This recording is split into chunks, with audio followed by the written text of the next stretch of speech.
स्वागत है आपका अपने चैनल कोचिंग किताब में। मैं आशा करता हूं सभी विद्यार्थी अपनी परीक्षाओं की तैयारी बहुत लगन से कर रहे होंगे। देखिए, आज की इस क्लास में हम एचएसएससी, एसएससी और रेलवे एग्जाम्स के लिए एक बेहद महत्वपूर्ण टॉपिक कवर करने वाले हैं और वो है पलवल जिले का संपूर्ण सामान्य ज्ञान। एक अच्छी टीचर के नाते मैं आपको बता दूं, एक एक पॉइंट, एक एक लाइन जो हम आज यहाँ पढ़ेंगे वो सीधा आपके एग्जाम पेपर में छप सकती है। तो अपनी नोटबुक निकाल लीजिए, पूरे ध्यान और फोकस के साथ इस मास्टर क्लास की शुरुआत करते हैं। आज के इस क्लास का सिलेबस समझ लीजिए। हम इस पूरे जिले को 5 मुख्य हिस्सों में बांटकर पढ़ेंगे। पहला, पलवल का जनरल इंट्रो और उसकी ज्योग्राफी।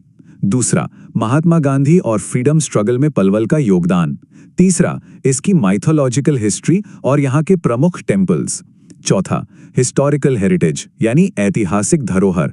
और पांचवां, फेमस पर्सनैलिटीज एंड फैक्ट्स। ये पांचों हिस्से आपके एग्जाम के लिए मास्टर की हैं, इसलिए किसी भी हिस्से को छोड़ना नहीं है। तो चलिए अपने पहले भाग की तरफ बढ़ते हैं, जो है general intros and geography. Palwal के अस्तित्व की बात करें तो एग्जाम में सीधा सवाल आता है कि इसका गठन कब हुआ। इसका फॉर्मेशन 13 अगस्त या 15 अगस्त 2008 को हुआ था। ये फरीदाबाद से अलग होकर बना। और नोट कर लीजिए, ये हरियाणा का 21वां जिला है। उस समय तत्कालीन मुख्यमंत्री भूपेंद्र सिंह हुड्डा थे। मैप पर लोकेशन देखें तो ये हरियाणा के दक्षिण पूर्व यानी साउथ ईस्ट दिशा में स्थित है। क्षेत्रफल की बात करें तो ये 1359 वर्ग किलोमीटर में फैला है और 2011 की जनगणना के अनुसार इसकी जनसंख्या 10 लाख से अधिक है। अब इसके नामकरण का इतिहास बड़ा ही रोचक है। इस कहानी को ध्यान से सुनिएगा। इसका प्राचीन नाम अपालवा था, जो महाभारत काल में एक हिंदू पंडित अपालवा के नाम पर रखा गया था। यहाँ पलम्बासुर, जिसे पालमासुर या अलवा भी कहते हैं, उस राक्षस का राज हुआ करता था और उसकी राजधानी पलमपुर थी। इस राक्षस का वध किसी और ने नहीं बल्कि भगवान बलराम जी, जिन्हें हम दाऊजी कहते हैं, उन्होंने किया था। और दोस्तों, इसी पलम्बासुर या अलवा राक्षस के नाम से जुड़कर इस क्षेत्र का नाम धीरे धीरे बदलकर पलवल पड़ गया। अब आते हैं इसके उपनामों पर, क्योंकि उपनाम हमेशा एग्जाम में कंफ्यूज करते हैं। पलवल को हरियाणा की कॉटन सिटी कहा जाता है। अब यहाँ एक जरूरी ट्रिक ध्यान रखिएगा, जहां बच्चे अक्सर गलती करते हैं। कपास सबसे ज्यादा सिरसा में होती है और सबसे बड़ी मंडी रोहतक में है, लेकिन इसके बावजूद कॉटन सिटी का टाइटल पलवल के पास ही है। इसे अपनी कॉपी में हाईलाइट कर लीजिए। इसके अलावा इसे हरियाणा की शुगर सिटी भी कहा जाता है, रोहतक के साथ संयुक्त रूप से। उद्योगों की बात करें तो यहाँ चीनी, शक्कर और कपास उद्योग प्रमुख रूप से हैं।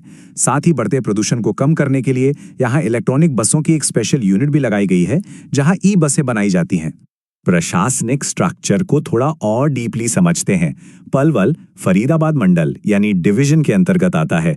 इस मंडल में फरीदाबाद, पलवल और नूह शामिल हैं। पुलिस रेंज की बात करें तो ये साउथ पुलिस रेंज का हिस्सा है, जिसका मुख्यालय यानी हेडक्वार्टर रेवाड़ी में स्थित है। यहाँ प्रमुख रूप से 3 तहसीलें हैं। पहली खुद पलवल, दूसरी हथिन और तीसरी होडाल। होडाल पर स्टार लगा लीजिए, क्योंकि ये पलवल की आरक्षित विधानसभा सीट है और आरक्षित सीटें एग्जामिनर की फेवरेट होती हैं। पड़ोसी क्षेत्रों की जानकारी होना बहुत जरूरी है।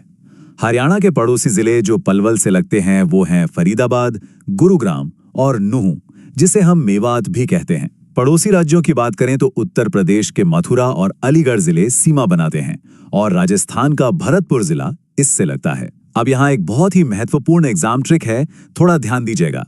पलवल पूरे हरियाणा का एकमात्र ऐसा जिला है जो उत्तर प्रदेश के साथ जलीय यानी नदी के माध्यम से और स्थलीय यानी लैंड बाउंड्री दोनों तरह की सीमाएं बनाता है। ये सीधा परीक्षा में फंसाने वाला क्वेश्चन है, इसलिए इसको याद रखना है। नदियों के टॉपिक में देखें तो यमुना नदी का प्रमुख मार्ग यहां से होकर गुजरता है। ये नदी हसनपुर से, जो कि पलवल में है, वहां से निकलकर सीधा उत्तर प्रदेश में प्रवेश करती है। ये नदी हरियाणा की पूर्वी सीमा पर बहती है और हरियाणा यूपी के बीच लगभग 320 किलोमीटर की लंबी सीमा बनाती है। पौराणिक कथाओं में यमुना जी के कई रोचक उपनाम हैं, इन्हें नोट कीजिए। इसे यमराज की बहन, सूर्यपुत्री, छायापुत्री और शनि महाराज की बहन भी कहा जाता है। भौतिक प्रदेश के हिसाब से ये क्षेत्र कछार के मैदान यानी मध्यवर्ती भाग का हिस्सा है। नदी होने के कारण यहाँ जलोढ़ मिट्टी पाई जाती है, जो आप जानते हैं कृषि के लिए बहुत ही उपजाऊ होती है। यहाँ की प्रमुख फसलें गेहूं, सरसों और कपास हैं। चलिए परिवहन और एक्सप्रेसवेज के नेटवर्क को समझ लेते हैं।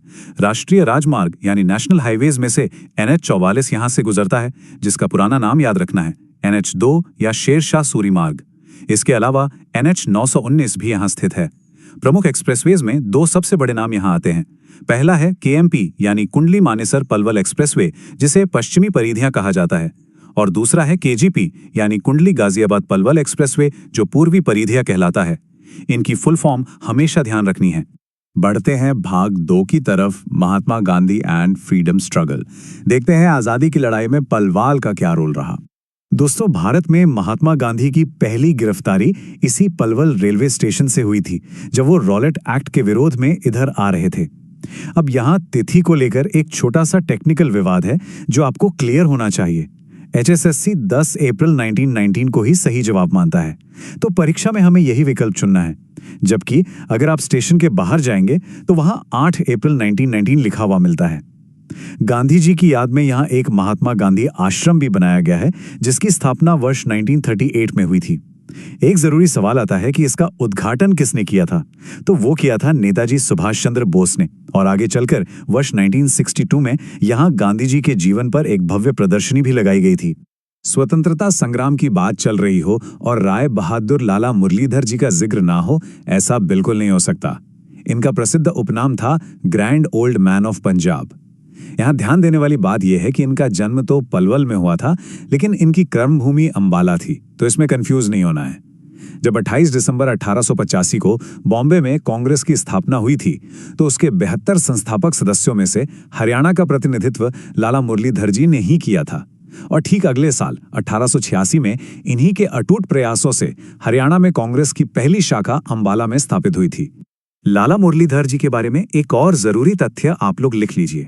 वो हरियाणा के प्रथम पुरुष जेल सत्याग्रही थे। जलियांवाला बाग हत्याकांड और असहयोग आंदोलन जैसी घटनाओं से दुखी होकर इन्होंने अंग्रेजों द्वारा दी गई राय बहादुर की उपाधि, जो 1898 में मिली थी, और काइजरे हिंद, जो 1904 में मिली थी, ये दोनों उपाधियां वापस लौटा दी थी। अगर हम इससे पहले 1857 की महान क्रांति की बात करें, तो पलवल से इस क्रांति का शानदार नेतृत्व हरसुख राय और गफूर अली ने किया था। ये नाम डायरेक्ट ऑप्शंस में आते हैं। अब आते हैं अपने तीसरे भाग पर, मिथोलॉजिकल हिस्ट्री एंड टेम्पल्स। पौराणिक काल से जुड़ी बातें देखते हैं। देखिए, महाभारत काल से इस जगह का बड़ा गहरा और पुराना संबंध है। ऐसा माना जाता है कि पांडवों ने अपने अज्ञातवास का कुछ थोड़ा समय इस पलवाल में भी बिताया था, और इसी कारण से पलवाल में एक पांडव वन स्थित है। यहाँ एक बहुत ही प्रसिद्ध घाट है जिसे द्रौपदी घाट के नाम से जाना जाता है। ऐसी मान्यता है कि अज्ञातवास के दौरान माता द्रौपदी ने इसी घाट पर अपने कपड़े धोए थे। भगवान बलराम, जिन्हें प्यार से हम दाऊ जी कहते हैं, उनका इस क्षेत्र पर प्रभाव साफ झलकता है। पूरे हरियाणा में भगवान बलराम का जो एकमात्र सबसे प्रसिद्ध मंदिर है, वो पलवल के बंचारी गांव में ही स्थित है। बलराम जी हमेशा अपने हाथ में हल धारण करके रखते थे, इसीलिए इन्हें हलधर उपनाम से भी बुलाया जाता था। इनके ससुराल कनेक्शन पर नजर डालें तो इनका विवाह राजा रेवत की पुत्री रेवती से हुआ था, और कहते हैं दहेज में इन्हें रेवाड़ी प्राप्त हुआ था। एक छोटा सा नोट और ध्यान में रखना है, बलराम जी की कुछ बहुत प्राचीन मूर्तियां अस्थल बोहर से भी प्राप्त हुई थी, जो कि रोहतक में स्थित हैं। पलवल के कुछ और प्रमुख मंदिरों में बाबा उदासनाथ जी का मंदिर और तीज वाला मंदिर काफी मान्यता रखते हैं। साथ ही यहाँ पंचवती मंदिर भी स्थित है। अब यहाँ थोड़ा रुकिए और ध्यान से सुनिए। परीक्षा में बच्चे कहाँ फंसते हैं, उसके लिए ये एग्जाम ट्रिक समझ लीजिए। ये नाम आपस में मिलते जुलते हैं। अगर एग्जाम में पूछे पंचवती मंदिर, तो जवाब होगा पलवल। अगर पूछे पंचतीर्था, तो सीधा जवाब होगा भिवानी। और अगर पूछे पंचमुखी हनुमान मंदिर, तो वो जगाधरी यमुनानगर में है। इन तीनों को बिल्कुल क्लियर और अलग अलग याद रखना है, इसमें जीरो कंफ्यूजन होना चाहिए। इतिहास के पन्नों में पलवल और हाथिन से यक्ष यक्षिणी की पुरानी मूर्तियां भी प्राप्त हुई हैं। एक शिक्षक के नाते बता रहा हूं, यक्ष यक्षिणी पानी के देवता माने जाते हैं, इसीलिए इनकी मूर्तियां हमेशा तालाब या जोहड़ के किनारे ही मिलती हैं। इसके अलावा यहाँ अंजनी कुंड स्थित है। मान्यता है कि भगवान श्री कृष्ण हनुमान जी के वेश में इसी कुंड से प्रकट हुए थे। अब यहाँ भी एक डिसएम्बिग्युएशन यानी कंफ्यूजन क्लियर करने वाला पॉइंट है। अंजनी का टीला अगर पूछे तो वो कैथल में है, जबकि अंजनी कुंड हमारे पलवल में है। मैं हमेशा कहता हूं, ये छोटी छोटी बातें ही एग्जाम में आपका स्कोर और रैंक दोनों बढ़ाती हैं। आगे बढ़ते हैं अपने चौथे भाग की ओर, हिस्टोरिकल हेरिटेज। यहाँ की बिल्डिंग्स और मॉन्यूमेंट्स क्या कहते हैं। सबसे पहले होडल की ऐतिहासिक धरोहर पर नजर डालते हैं। यहाँ सती रामिनी का एक पुराना तालाब स्थित है, जिसके दाईं ओर महारानी का एक महल है, जो कि राजा सूरजमल की पत्नी थी। यहाँ एक 12 खंबा छतरी भी बनी हुई है, जिसका निर्माण काशीराम सुरोच जी द्वारा करवाया गया था। इसकी ठीक अलावा होडल में किशोरी स्मारक, जिसे महल भी कहते हैं, वो है। इसका निर्माण भरतपुर के राजा सूरजमल ने करवाया था, जिन्हें इतिहास में जाटों का अफलातून भी कहा जाता है। और पर्यटन के शौकीन लोगों के लिए यहाँ डबचिक झील है, जो होडल में ही NH44 पर खूबसूरती से बनी हुई है। पलवल की अन्य ऐतिहासिक इमारतों की अगर हम लिस्ट बनाएं तो उसमें मटिया का किला सबसे अहम है। साथ ही रोशन चिराग का गुंबद या मकबरा और शेख सईद की दरगाह भी यहीं पलवल में स्थित हैं। एक और प्रमुख आकर्षण है चौधरी काशीराम की हवेली, जहां रक्षाबंधन के पर्व पर एक बड़ा मेला भी लगता है। यहाँ के प्रमुख द्वार यानी गेट्स की बात करें तो मीनार गेट को पलवल का प्रवेश द्वार कहा जाता है। लेकिन यहाँ एक और ट्रिक याद रखना लाभदायक होगा। एग्जाम में अगर पूछे हरियाणा का प्रवेश द्वार यानी गेटवे ऑफ हरियाणा, तो वो बहादुरगढ़ झज्जर को कहते हैं। दोनों में फर्क है। एक दूसरा बड़ा द्वार है असावती द्वार, जो असावती गांव में है। इसका उद्घाटन किसी आम व्यक्ति ने नहीं, बल्कि भारत के प्रथम राष्ट्रपति डॉक्टर राजेंद्र प्रसाद जी द्वारा किया गया था। चलिए अब अपने अंतिम और 5वें भाग पर आते हैं, famous personalities and facts. Palwal से कई ऐसी प्रसिद्ध हस्तियां आती हैं जिन्होंने देश का नाम रोशन किया है। सुनील लांबा जी, जो भारत के 23वें नौसेना प्रमुख यानी नेवी चीफ थे, उनका जन्म 1957 में यहीं हुआ था। पूनम चौहान जी, जो भारतीय वायुसेना में फ्लाइंग ऑफिसर हैं, वो भी यहीं पलवल से हैं। मीडिया की दुनिया के प्रसिद्ध TV news anchor Sudhir Chaudhary, जो अपने DNA प्रोग्राम से घर घर में मशहूर हुए, वो भी पलवल की ही मिट्टी से हैं। यहाँ एक बात कॉन्ट्रास्ट के रूप में ध्यान रखनी चाहिए कि स्वर्गीय रोहित सरदाना जी कुरुक्षेत्र से थे। राजनीति के क्षेत्र में करण सिंह दलाल यहाँ से लगातार 5 बार विधायक रहे, और रोहताश गोयल, जो एक समय भारत के अमीरों की टॉप 101 लिस्ट में शामिल थे, उनका संबंध भी पलवल से ही है। संस्कृति और मेलों की ओर मुड़ें तो यहाँ बलदेव छठ का एक बड़ा मेला लगता है, जो भगवान बलराम जी के सम्मान में हर्षोल्लास से आयोजित होता है। बहीन गांव में कान्हा गौशाला का मेला भर विशाल रूप लेता है।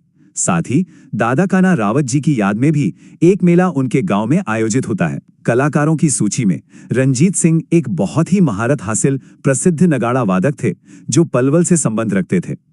वहीं अगर परीक्षा में मुंशीराम जोगी जी का नाम आए, जो एक श्रेष्ठ सारंगी वादक थे, तो याद रखना वो भिवानी से थे।